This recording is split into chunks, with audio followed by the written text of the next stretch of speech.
Well, the future is talking to you and me and everybody, and it's saying, ready or not, here I come.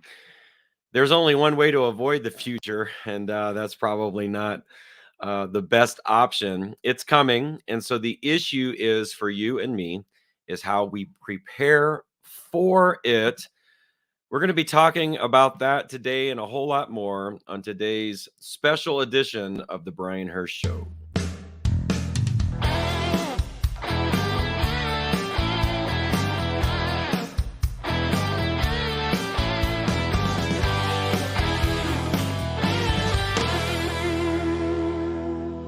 Well, good morning, good afternoon, good evening, whatever the time of day it is from wherever you are. We are so delighted that you have elected to join us on today's edition of the Brian Hirsch Show. Today, we're going to be talking about something as we close out 2023 and we prepare ourselves to go into 2024 about preparing for the future. It is perhaps the delineation between immaturity and maturity. People who are immature fail to plan for even the next day, much less the next month, the next week, the next month, the next year, or the next 5 years or 10 years. That is a hallmark of one who is immature. But people who are mature plan ahead. My mother used to say, those who fail to plan to fail. Well, today we have a very special guest coming to us from Anchorage, Alaska. His name is Chad Hufford, and Chad grew up in Alaska, and he grew up in the financial industry, but he also developed a strong background in athletics, nutrition, performance, psychology. Chad brings a coaching mindset and the heart of a teacher to financial planning and investing as he strives to both empower and educate the audience, not only to become better investors, but to live a more intentional life and to create an abundant life. So I would like everybody, without any further ado, to welcome to the Brian Hirsch Show, Chad Hufford. Chad, how are you, sir? Brian, I'm doing great, and it's a pleasure to be here. Thanks so much for having me. Man, we're so excited to have you. We've been working on to connect with each other now for seems like a couple of months, but glad to finally have you on and talk to you about preparing for the future. So first and foremost, tell us a little bit about yourself. You grew up in Alaska? Yeah, born and raised in Alaska. My parents came up in the 70s. My dad came up in the military on his way to Vietnam, but Elmendorf Air Force Base was as close as he got, thankfully. And my mom came up as a public health nurse. Neither one intended to stay. Talk about planning for the future. They had a very short timeline for what they thought was going to be their Alaska horizon. And 55 years later or so, or almost 50. Yeah, about 50 years later, they're both still here. And now I'm raising my family here. Most of my brothers and sisters are up here. So it's where we call home, but it's nice to get out every now and then and warm up and find some sunshine. So Right. Well, I was raised in Southern California. So anything under 50 degrees to me is cold. I can only imagine what it's like up there. Yeah, it's in the 20s right now, and people assume that because we live in Alaska, we like the cold. I don't. I love the outdoors. I love the adventure. I love the beauty. I do not appreciate the cold. So yeah, we take breaks. We break up the winter and go find our sunshine other places, but it's home. What are the 2 or 3 places you like to go most? We really enjoy Hawaii. We've got a little spot on Oahu that we go to. Actually, we just got back from there a week ago. In the Koalina area. My little brother is down in Phoenix. They have, of course, when it's perfect up here, it's miserable down there, and Right. when it's miserable up here, it's pretty nice down there. So that offers a nice break. Um, we went to Nashville earlier last year, but I would say Phoenix and Hawaii are kind of our two spots. Sure, of course. Yeah. Have you been to Southern Cal? I have, yeah. My broker dealer is actually based out of California, so I go there at least once a year. I'm actually supposed to go to the Santa Barbara area in January, but I don't think that trip's going to work out. But Dave Ramsey's hosted a couple conferences down in San Diego that I've gone to. And one of the guys in our office actually is from the Orange County area. So we have some Southern Cal connections as well. Nice. And do you play golf? I'm terrible. Too many years playing baseball. If you saw me play golf, Brian, you'd lose any and all respect you have for me. It's not pretty. It's not good.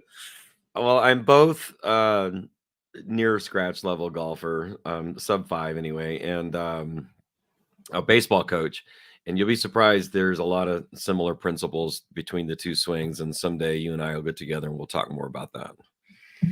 I'm a fair weather fan when it comes to some sports, and when I know I have clients that'll be out there, it'll be 30 degrees, and they're sticking their tee into literally frozen ground. I'm like, I'm not tough enough for that. So you guys can have it.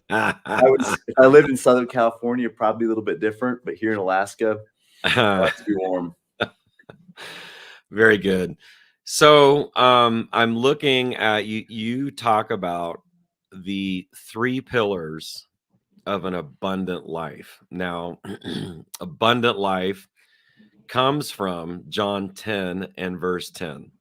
The thief comes to steal, kill, and to destroy, but I have come that you may have life and have it more abundantly. I am going to assume that you are a believer, sir. I am. Yes, I love that verse. And I think that verse, it can be misused. And you're probably what you're going to get into. I mean, abundance really doesn't have anything to do about money, but money is a tool that can help us build a life of abundance. But if you don't have those other pillars of faith, of a strong family and fitness, of actual physical health, and all you have is a lot of money, you experience no freedom, no abundance in your life. So money is a tool to build a better life. It is not a better life. And unless you have those other areas, more money just makes you more of who you are, makes you more selfish, more anxiety prone, more paranoid. Whatever it is somebody's struggling with, if they don't fix those issues internally, you give them more money, it just exacerbates a bad problem. Well, that is a lot of wisdom that you just spit out in about 30 seconds. And you're right, there are abuses in kind of I guess, the TBN Christian television that was so popular between, the 80s, 90s, early 2000s, when that was the, kind of pre-internet, right? So it was the preeminent way of messaging, the Christian message, television. And there were a number of guys in that kind of sector, that tribe of Christianity, that big Christian television shows. And they take a truth, abundance, really it's prosperity, right? That's the biblical term, is prosperity, and pigeonhole it, like keyhole it only to finances. And as you have so eloquently put, money is just a tool, and it does not necessarily, because the word prosperity means to be well, and that's God's plan for us. That's when Jesus said he came to give us an abundant life, is that our life would go well. So that covers a broad spectrum of things, but you've honed in on what you've identified as 3 pillars. So tell us what those are and what our audience can do to prepare for a future in each of those areas. Well, first of all, I want to just tell you I appreciate what you said in the intro, and the struggle that we have in dealing with our future, because we are created as kind of immediate return beings. And it wasn't that long ago. You didn't have to go back, a couple thousand years. I mean, shoot, you go back a few hundred years. Nobody's worrying about saving up for college. People don't worry about saving for retirement. People don't worry about saving for a beach home. And if you go back a couple thousand years, people weren't worried about much beyond the immediate future because they were so worried about trying to survive the day. Yeah, it was just survival. Yeah, people are thinking like, yeah, I wonder if I funded my kids 529 enough. No, they're thinking, I wonder if a tiger can find me while I'm sleeping. And I wonder if those berries that I ate for breakfast, were those poisonous? Like, they're worried about waking up tomorrow. So that's how we are created.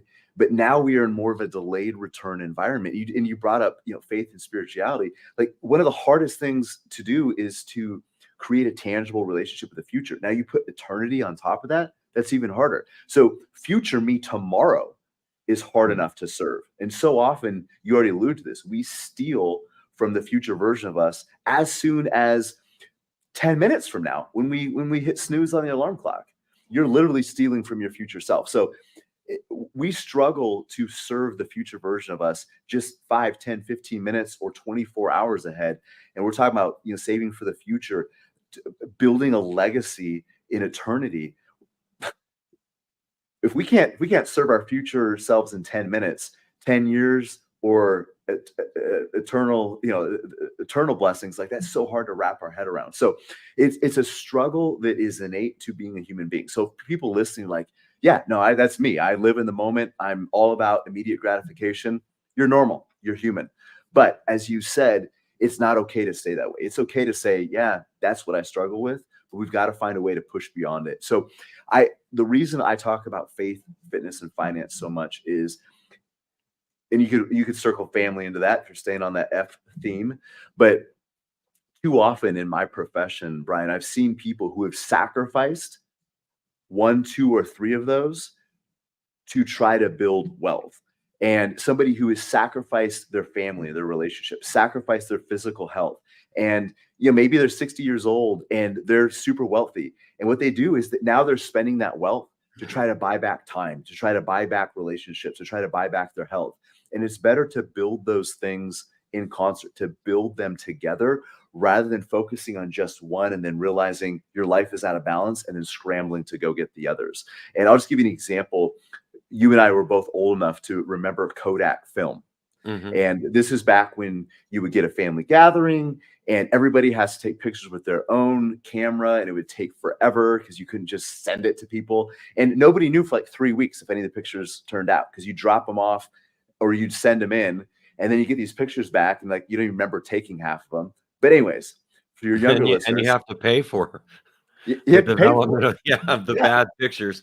Yeah. half of it was garbage, right? So this was the world we used to listen or just live in, the millennials that are watching this.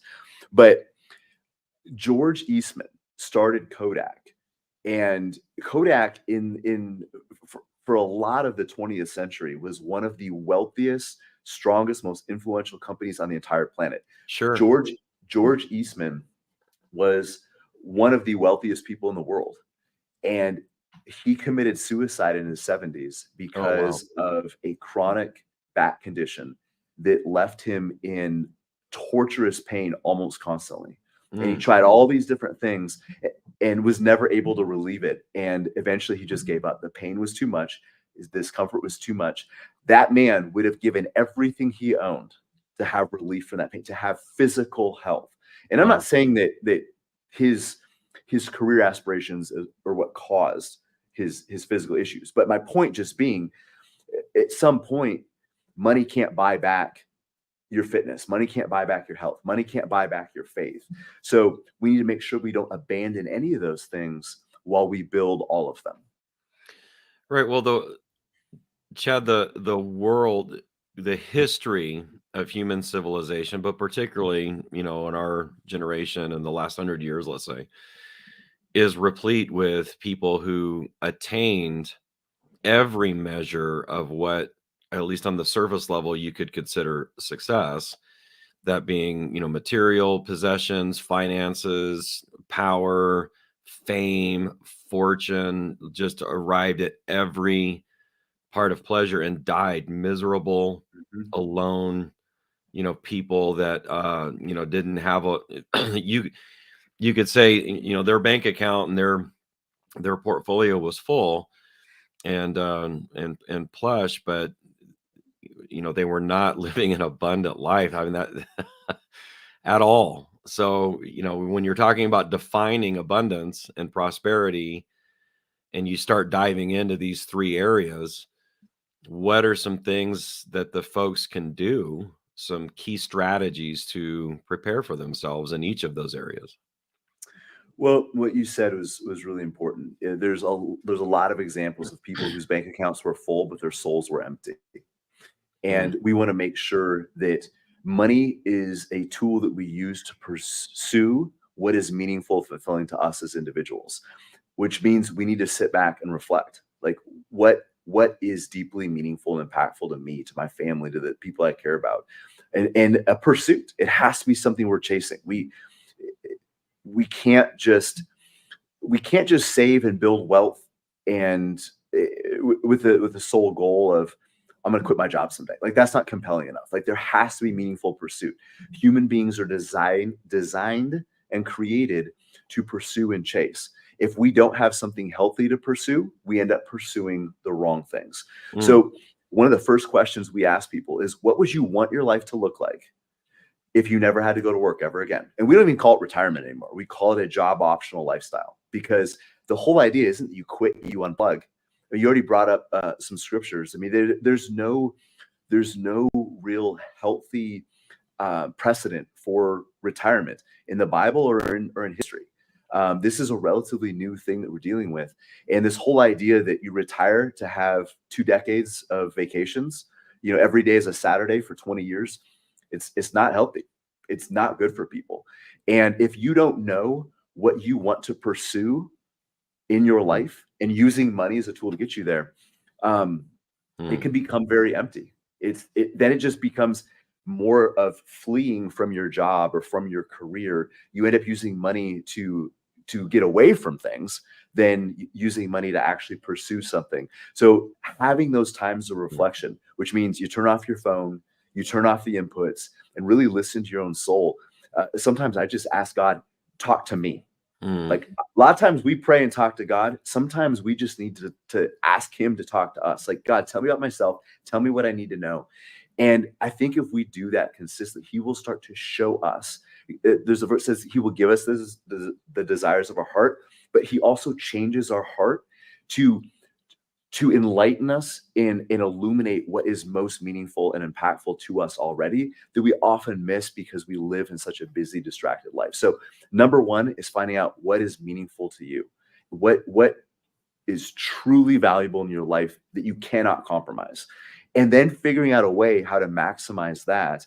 And also, I think serving others. I mean, mm, having a life of impact can be so much greater when you don't have to go to work every day. And maybe, for guys like you and I, Brian, professionally, we're able to impact lives in a huge way. Our calling is probably mixed in with our careers. Not everybody has that. For some people, building financial freedom is something that allows them to make impacts in areas that they didn't have the time or resources to do otherwise. But it's getting people to think through that, projecting themselves in the future to put meaningful, measurable goals attached to their life. And then the more vibrant, the more specific it becomes, the more tangible the future seems to be. And it's a lot easier to sacrifice for a future that we can envision than to sacrifice for something that seems almost like it's somebody else's life. wow. So some of what you mentioned reminded me of, I don't know if you remember Miles Monroe. He was a pretty well-known pastor and teacher. He passed away a number of years ago, probably about 10 years ago. Well, he's out of the Bahamas. But I was at a function in Orlando where he was one of the speakers. And it was kind of one of those moments that you have mentioned for me where I felt like God opened up heaven, poured some things into my heart where I'm like, man, this is why you put me on earth. And specifically for me, it was to inspire the greatness in other people. I mean, that's like, if you want to be succinct, God made Brian to inspire the great in other people. But one of the things he talked about is, remember, I don't know if you, James and John, they, in one gospel, it says it was them, and another, it was their mom came to Jesus and said, hey, listen, man, when you come into your kingdom, do me a solid. Can you have James on one side and John on the other in your kingdom, on your right and left hand?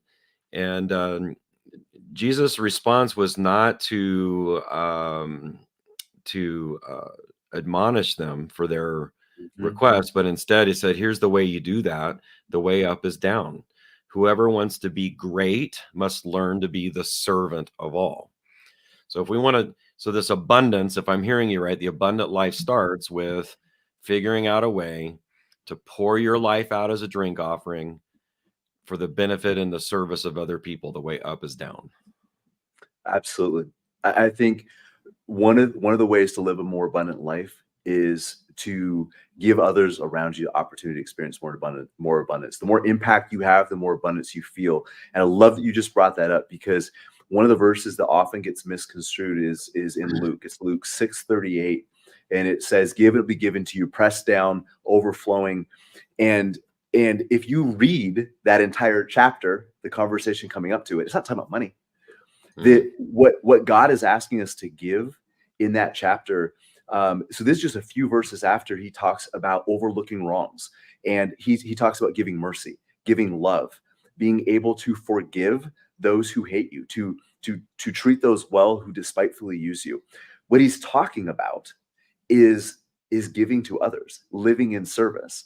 And if you give, it will be given to you more love, more opportunities for service, more forgiveness, more of Christ's character. That's what that passage is talking about. It's not more coins. And Mm. if people aren't already living a life in the impact of others, life in service of others, money makes them more selfish. If you're a selfish person and somebody writes you a check for $10 million, you're not all of a sudden generous. You're going to be more selfish than you ever were before, because now you have so much more to protect. If you're somebody who is anxious about money and you become wealthy, you will be more anxious because you have more to lose. It's kind of like, if I have teenagers, so and they think they're going to get my cars when they start to drive, and I'm like, no, we're not doing this, because more horsepower doesn't fix bad driving. And it'd be like your teenager saying, like, Dad, I know I've hit a few mailboxes this month, in one telephone pole. What I really need is a Ferrari. If I could just have more horsepower, that would make me a so much better driver. It doesn't. If you are not a good steward and manager of a slow car, you're not going to be any better in a fast car. If you're a poor steward and a poor manager of modest amounts of wealth, great wealth is just going to make you have an accident sooner, and and probably more dangerous. It doesn't actually help anything. Money typically makes us more of who we are, so it's our character that has to be honed, and then we can use money as a more effective tool. So, what are some things that people can do once they arrive at that place of, if I'm hearing you right, before we're going to fix, if you want to use this term, fix the bank account, before you do that, we got to fix the soul. So, that comes from, as you said, reflection, finding who it is that God made you to do, the purpose for which you've been put on earth, um, getting your priorities straight and putting God first. And now I'm going to live my life. The way up is down. I'm going to learn to be the servant of all. Now I am, at least from my disposition, in a place where I could handle more wealth, or more opportunity. What are some things, some tangible things people can do to prepare themselves for the future financially? Okay. Well, number one, and this goes beyond finances, I think having a regular practice of gratitude. People talk about attitude of gratitude. It's a discipline. It's a practice. Mm. It's something you feel gratitude when you've been acting grateful. So if you commit to being grateful, you will feel more gratitude. And what's amazing with that is when we start a practice of gratitude, it doesn't mean we're going to get more things in life. Sometimes it happens. But what does happen is we notice more the things that we already have. Mm. It illuminates the blessings that are already there. And if more blessings come, great. But if they don't, we're more appreciative and we find more joy with the possessions, the opportunities, the people that are already in our lives. So that's huge. I think being grateful is critical. It's hard to have a good mindset set towards the future and towards wealth if you're selfish, you're pessimistic. You have to be optimistic and grateful. The other thing that I think is really important is this idea of reverse engineering and taking big goals, breaking them down into meaningful bite-sized chunks. So if you have, we always ask people, one of the questions we always ask after we try to figure out what is meaningful to that individual, what do they want their life to look like? Where do they want to be? Who do they want to become? Then we start attaching some numbers to that and looking at, okay, Let's say you need, I'm just gonna throw out a number, Brian, $8,000 a month to maintain your lifestyle. Like Mm. we've identified the things that are important to you. We're going to estimate, these numbers can change, but we need some sort of a target, because a lot of people are just collecting investments, whether it's mutual funds, real estate. They're not strategically building towards a desired future. They're just collecting. And it'd be like somebody building a house without a blueprint. They got all this material they've collected over the years. Hopefully somebody's going to put together a house out of this. Well, what we need is following a blueprint. And what a blueprint does when you're building a house is it takes the long-term vision and it connects your current actions to that. And you start, there's a process, and you have to build things in order. You have to build things strategically, but it connects your current actions to a future outcome. So when it comes to finances, if somebody's got a goal and we say, okay, based on your goal, you need to have approximately $2 million of income producing assets in order to replace that income, in order to create a sustainable lifestyle without a paycheck.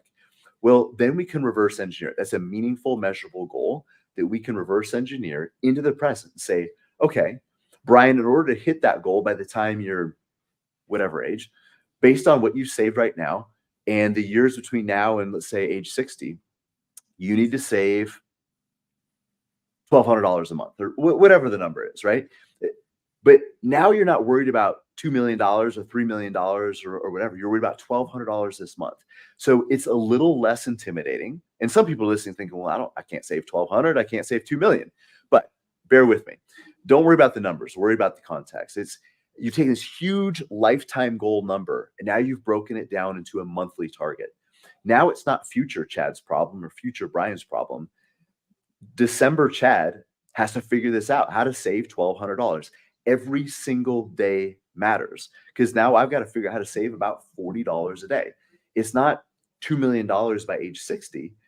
I'm trying to commit and execute saving $40 a day, $1,200 a month. That's enough to pay my future self to get to that goal. The other part of this that's really important is it provides balance, because for somebody who's really ambitious, there's always more. Well, if we have a specific, meaningful, measurable goal for the future, we can break that down to bite-sized daily, monthly chunks, but also it allows us to celebrate the wins along the way. It allows us to have some victory. So I'm not trying to save as much as possible. I can live in the present and give and be generous, but also know, because I've hit that number, I've hit that target every month, I can spend money over here that is allowing me to be present with my family, to be an impact in my church, an impact in my community, without stealing from my future self, to serve the people around me, to serve the present without stealing from the future. Without a plan, without a strategy, it's almost impossible to do that. Well, Chad, I mean, we've only touched the tip of the iceberg of what you have. It is evident that you have um, prepared yourself and made yourself an expert in these areas. I know you've got a hard appointment coming up in here in just a few minutes. I for sure 100% want to book you to come back on, and let's delve in further to the 3 pillars and talk about even more specific goals and what people can do.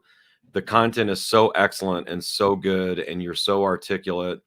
I know that you're adding value to a lot of people, and you're adding value to me personally, adding value to our audience.